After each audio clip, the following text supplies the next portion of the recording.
요한복음 11장 54절 말씀입니다. 그래서 예수께서는 유대 사람들 가운데로 더 이상 드러나게 다니지 아니하시고 거기에서 떠나 광야에서 가까운 지방 에브라임이라는 마을로 가서 제자들과 함께 지내셨다. 유대 지도자들의 회의가 끝났습니다. 그 회의의 결정이 무엇이었나요? 예수님을 죽이자는 거예요. 그 회의의 내용이 예수님께 알려진 것 같습니다. 어떻게 알려졌을까? 예수님은 모르시는 게 없으셔 라고 단순하게 말할 수도 있겠지만, 그래도 당연히 맞는 말이고요. 그러나 70명 정도가 되는 사람들이 모여서 회의를 한다는 것 자체가 비공개적이거나 비밀리에 모이기는 굉장히 힘들었습니다. 그리고 그에 따라 당연히 보안이 유지되기는 힘들었겠죠. 더 나아가서 그 결정이 모두가 찬성한 것이 아니라 소수의 의구심을 품고 있는 사람들이 있었다면 더더욱 쉽게 알려졌을 것 같습니다. 잘 알 수는 없지만 어찌되었든 예수님께서는 이를 알게 되셨고 더 이상 유대 사람들에게 공개적으로 나타나시지 않기로 결정하십니다. 그래서 그곳을 떠나 광야에서 가까운 지방 에브라임이라는 마을로 가셨다고 말합니다. 아마도 예루살렘에서 북동쪽으로 약 20km 정도 떨어진 곳으로 이해하고 있는데요. 그곳으로 가셔서 제자들과 함께 시간을 보내시기로 결정하시죠. 에브라임이라는 마을의 정확한 위치 혹은 모습은 우리가 알지 못합니다. 다만 성경에서는 단순히 이름만 말하지는 않고 광야에서 가까운 지방이라는 설명을 덧붙입니다. 보여주고 싶은 것이죠. 사람이 붐비고 화려한 예루살렘으로부터 예수님께서는 한산하고 사람도 잘 살지 않는 광야와 가까운 곳으로 오셨습니다. 예루살렘에는 더 이상 예수님이 계시지 않으시고 모두가 외면하는 광야에 그분이 계신다는 것도 우리에게 어떤 의미를 가져다 주는 것만 같습니다. 그런데 이 모든 결정을 누가 하셨나요? 당연히 예수님이 하셨죠. 왜 이런 질문을 할까? 왜 이것을 짚어봐야 할까? 우리가 간혹 십자가, 예수님의 죽음에 대해 오해를 가지고 있기 때문에 그렇습니다. 요한복음을 나누기 시작하면서 자주 등장하는 때라는 단어에 대해 설명한 적이 있습니다. 예수님께서 자신의 때라고 언급하시기도 하는 그 때는 대부분 십자가의 때를 의미합니다. 즉 예수님께서는 그 때가 언제인지를 알고 계세요. 더 정확하게 표현하자면 예수님께서는 구원사역에 있어서 십자가를 지셔야 할 때를 결정하시는 분이십니다. 이 부분에 대해서 우리가 하고 있는 오해가 있단 말입니다. 마치 예수님께서 악의 세력에게 떠밀려서 죽임을 당하셨다는 생각이에요. 예수님의 십자가 죽음은 굉장히 감동스러운 이야기입니다. 자신을 여전히 미워하고 고통스럽게 하는 사람을 위해서 대신 죽으면서까지 희생하시고 사랑하시는 이야기가 어떻게 감동스럽지 않을 수 있겠는가? 우리는 이 감동을 유지하고 싶어 합니다.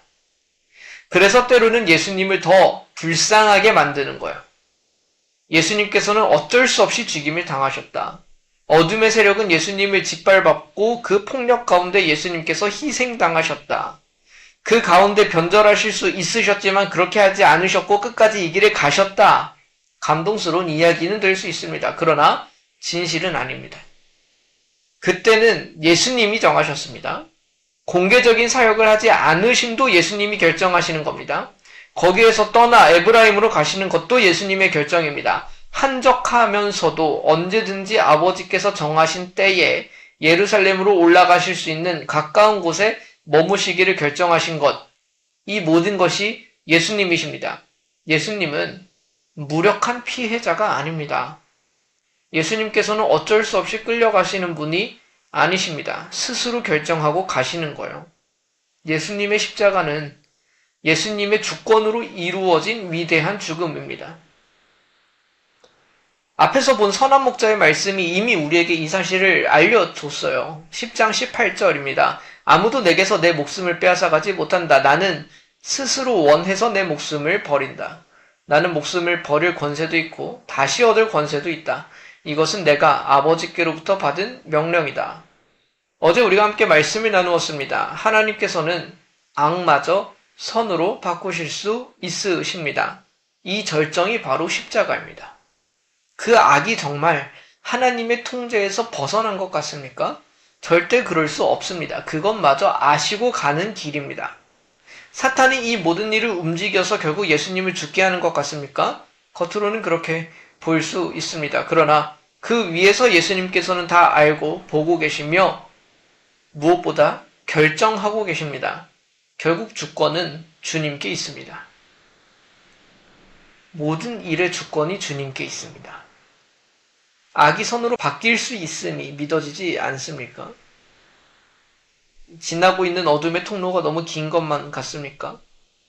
도저히 희망과 소망이 보이지 않는다고 말하겠습니까? 하나님의 손에서 우리가 벗어나거나 버려질 수 있다고 생각하십니까? 하나님의 손에서 벗어날 수 있는 곳은 온 우주에 단 하나의 티끌도 존재하지 않습니다. 우리가 믿는 하나님이 정말 창조주시라면 그럴 수가 없습니다. 모든 것 위에 우리 주님이 계시다는 사실을 우리가 굳게 붙들기를 소망합니다. 결국 주님이 결정하십니다.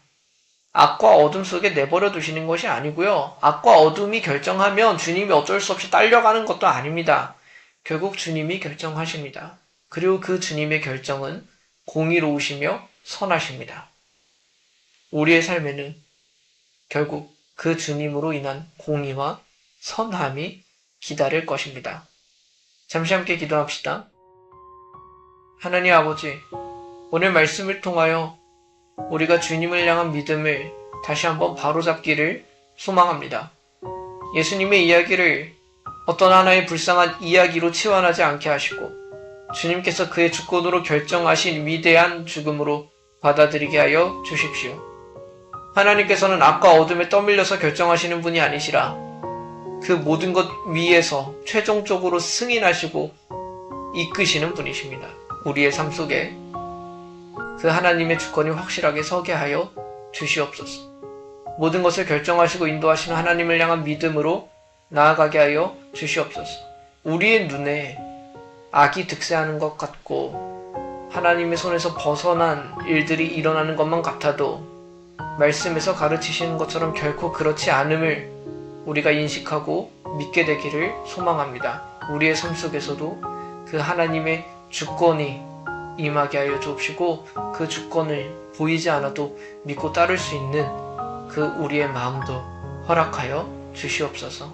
주님께서 영원토록 다스리시는 그 나라와 그 주권으로 우리를 이끌어 주시기를 한 번 더 간절히 소망하며 예수 그리스도 이름으로 기도드립니다. 아멘.